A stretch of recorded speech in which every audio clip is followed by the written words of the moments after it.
número considerável de cristãos devotos acredita na iminente vinda de Jesus, inicialmente de forma secreta, para arrebatar seus fiéis seguidores, conhecido como o evento do arrebatamento secreto ou rapto da Igreja.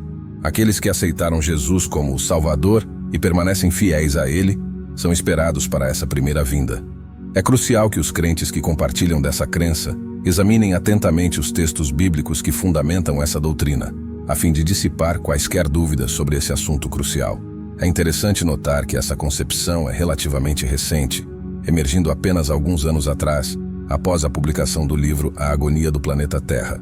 Este livro, baseado em teorias do século XIX, originou-se de um autor jesuíta que defendia e ensinava sobre o arrebatamento secreto da Igreja.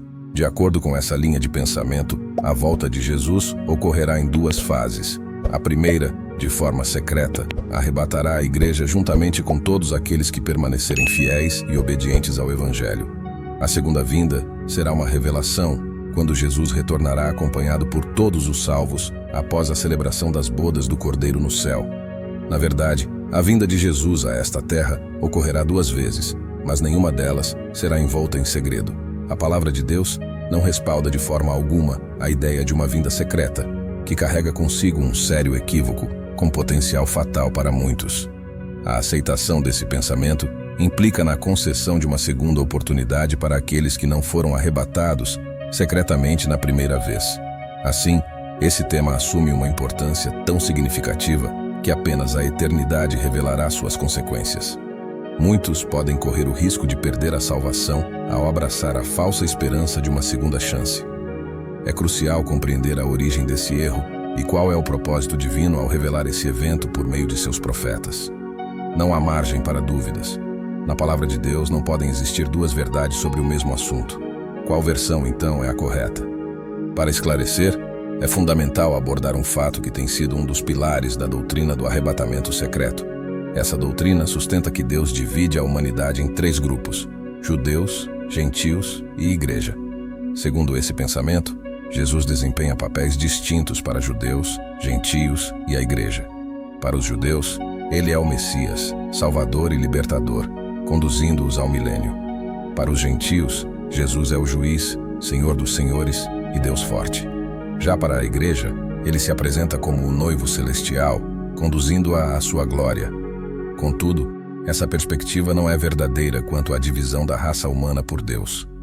A Bíblia Sagrada é inequívoca e não permite contestação quanto ao fato de que Deus não faz acepção de pessoas.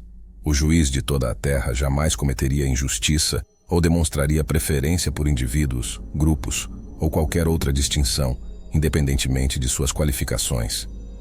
A clareza das Escrituras reside na afirmação positiva de que Deus é Pai e Criador de toda a carne. A Bíblia declara que Ele ama a todos de forma incondicional, com um amor infinito além da compreensão humana.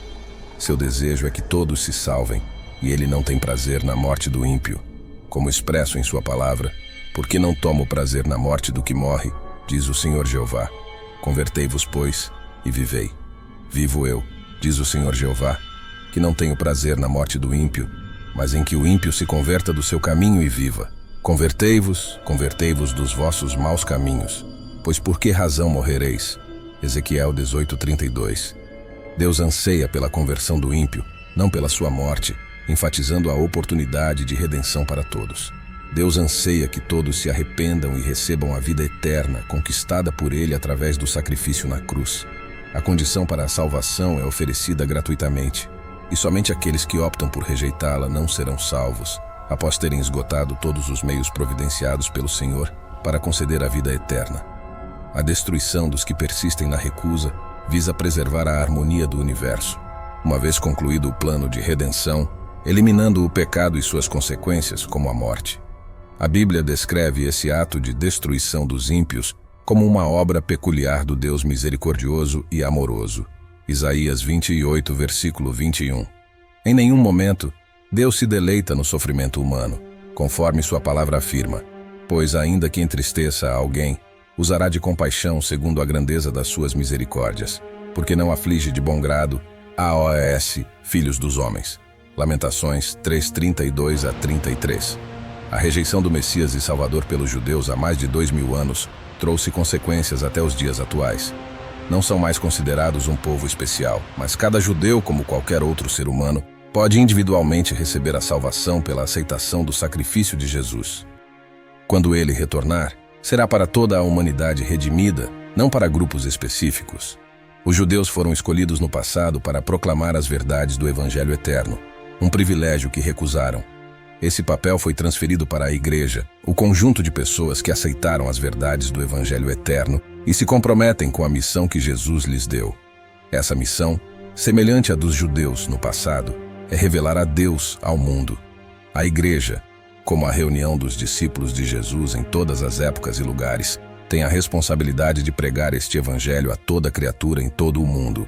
A palavra Igreja, de acordo com a Bíblia Sagrada, não especifica nenhuma instituição construída ou constituída por homens, com regras divergentes, preceitos ou preconceitos discriminatórios, que aleguem condições especiais de favorecimento divino. Deus não faz acepção de pessoas, mas se agrada daquele que, em qualquer nação, o teme e pratica o que é justo. Atos 10, 34 a 35. Nenhuma pessoa é mais favorecida diante de Deus por pertencer a uma instituição específica ou denominação religiosa. A palavra igreja, reiteramos, abrange o agrupamento de todos aqueles que aceitaram Jesus Cristo como seu Salvador pessoal e aguardam a salvação pela graça durante a vinda de Jesus. Esses, por amor a Deus, obedecem aos seus mandamentos, honrando assim o seu Pai Celestial. Num futuro próximo, antes da vinda de Jesus, existirão apenas dois grupos de pessoas: aqueles que amam a Jesus e obedecem aos seus mandamentos, Apocalipse 14, 12, marcados com o seu sinal, e aqueles que abominam o Senhor e seus filhos, perseguindo-os cruelmente. Os seguidores da besta romana receberão a sua marca e enfrentarão as últimas pragas, sendo posteriormente destruídos pela presença fulgurante e pelo fogo consumidor de Jesus no dia de sua vinda, Apocalipse 14, 9 a 10. A crença na primeira vinda secreta de Jesus, arrebatando secretamente a Igreja, muitas vezes decorre de uma interpretação inadequada de certos textos bíblicos. Essa interpretação equivocada pode ter consequências graves para aqueles que a adotam obstinadamente. É crucial compreender a perfeita harmonia revelada na Palavra de Deus, que apresenta a sequência exata dos eventos que precedem a volta de Jesus e o estabelecimento de seu reino eterno. Vamos examinar cada texto que deu origem à doutrina do arrebatamento secreto e, em seguida, detalhar cada etapa revelada pela Bíblia Sagrada na sequência dos acontecimentos futuros. Um desses textos é Mateus 24, 36. Porém, daquele dia e hora ninguém sabe, nem os anjos do céu, nem o Filho, mas unicamente o Pai. Jesus, ao se referir ao dia de sua volta, destaca o caráter de surpresa, não de segredo, comparando-o à destruição do dilúvio e enfatizando a necessidade de preparo para evitar surpresas, como na visita de um ladrão. Portanto, a ênfase de Jesus era na surpresa do evento, não em sua natureza secreta. Ninguém, exceto Deus, conhece o dia e a hora, mas a Bíblia não indica que a forma da vinda de Jesus seja secreta. Jesus continua afirmando que as pessoas estarão vivendo juntas até o fim, e serão separadas, levadas ou deixadas. Isso está em perfeita harmonia com seu ensinamento de que o joio e o trigo crescerão juntos até a ceifa, quando serão separados. Mateus 13, 24 a 30. O contexto dessa passagem bíblica destaca que pessoas de uma mesma família conviverão juntas até o fim, sendo então separadas de forma irremediável para destinos distintos. Esposos, pais e filhos, irmãos e amigos que compartilharam a vida toda serão divididos, alguns para a salvação, transformados e arrebatados para encontrar-se com Jesus, enquanto outros serão fulminados e mortos pela imponente presença dele. A palavra de Deus não respalda de forma alguma a ideia de que alguns serão secretamente retirados, enquanto outros continuarão a viver, deixando aberta a possibilidade de uma segunda oportunidade. Essa concepção pode ser fatal para muitos que confiam em uma esperança falsa. O propósito de Jesus ao mencionar esses eventos não era afirmar a natureza secreta de sua volta, mas destacar a necessidade de preparo espiritual e vigilância para essa ocasião. Vigiai, pois, porque não sabeis a que hora há de vir o vosso Senhor. Mas considerai isto: se o pai de família soubesse a que vigília da noite havia de vir o ladrão, vigiaria e não deixaria minar a sua casa. Por isso, estai apercebidos também, porque o Filho do Homem há de vir a hora em que não penseis. Mateus 24, 42 a 44. Aqueles que defendem a crença na volta secreta de Jesus e no arrebatamento frequentemente citam um texto específico como prova da rapidez e até instantaneidade desse evento. Eis aqui vos digo um mistério. Na verdade, nem todos dormiremos, mas todos seremos transformados, num momento, num abrir e fechar de olhos, ante a última trombeta. Porque a trombeta soará, e os mortos ressuscitarão incorruptíveis, e nós seremos transformados. 1 Coríntios 15, 51 a 52. Ora, este texto afirma que a transformação será instantânea, rápida, num abrir e fechar de olhos. Em momento algum, ele afirma que esta transformação será secreta. Pelo contrário, o apóstolo menciona o soar da trombeta que todos ouvirão. E mais, falando do mesmo assunto e da mesma ocasião, ele completa ensinando: Não quero, porém, irmãos, que sejais ignorantes acerca dos que já dormem, para que não vos entristeçais como os demais que não têm esperança. Porque se cremos que Jesus morreu e ressuscitou, assim também há os que em Jesus dormem. Deus os tornará a trazer com ele na ressurreição. Dizemo-vos, pois, isto pela palavra do Senhor, que nós, os que ficarmos vivos para a vinda do Senhor, não precederemos os que dormem. Porque o mesmo Senhor descerá do céu com alarido, e com voz de arcanjo, e com a trombeta de Deus. E os que morreram em Cristo ressuscitarão primeiro.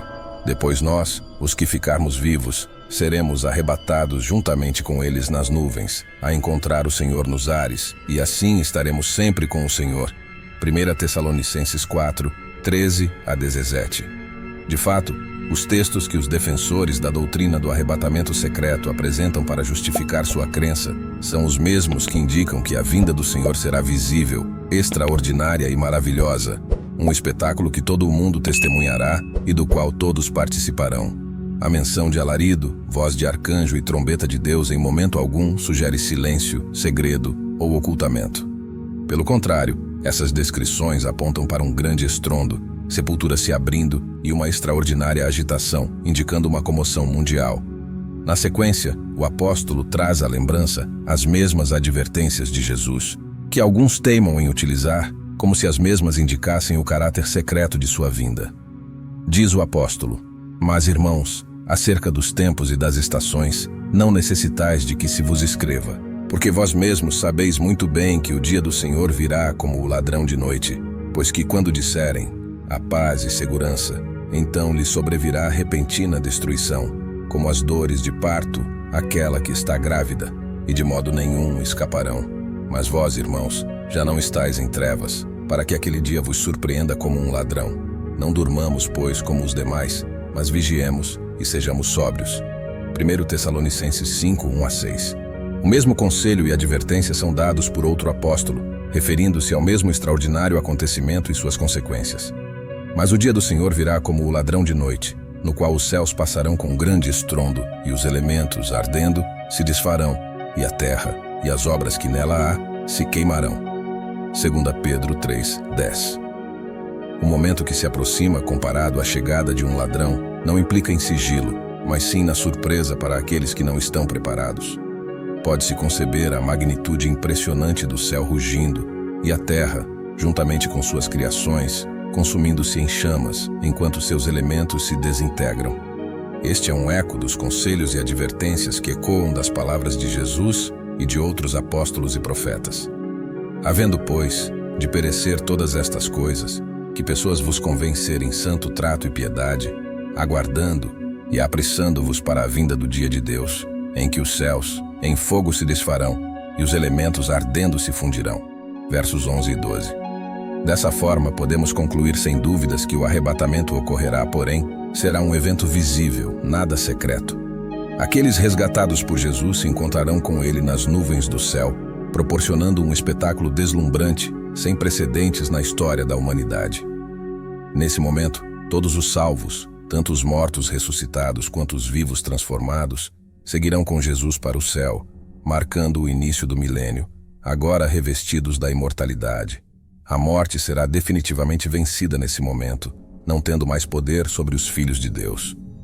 Ao final desse período de 1000 anos, quando todos os ímpios ressuscitarem, a morte se manifestará pela última vez. Esses, juntamente com Satanás e seus anjos, serão destruídos no lago de fogo, que representa a segunda morte. Dessa morte definitiva e eterna, não haverá mais ressurreição. Se inscreva no canal, até o próximo vídeo e que Deus te abençoe.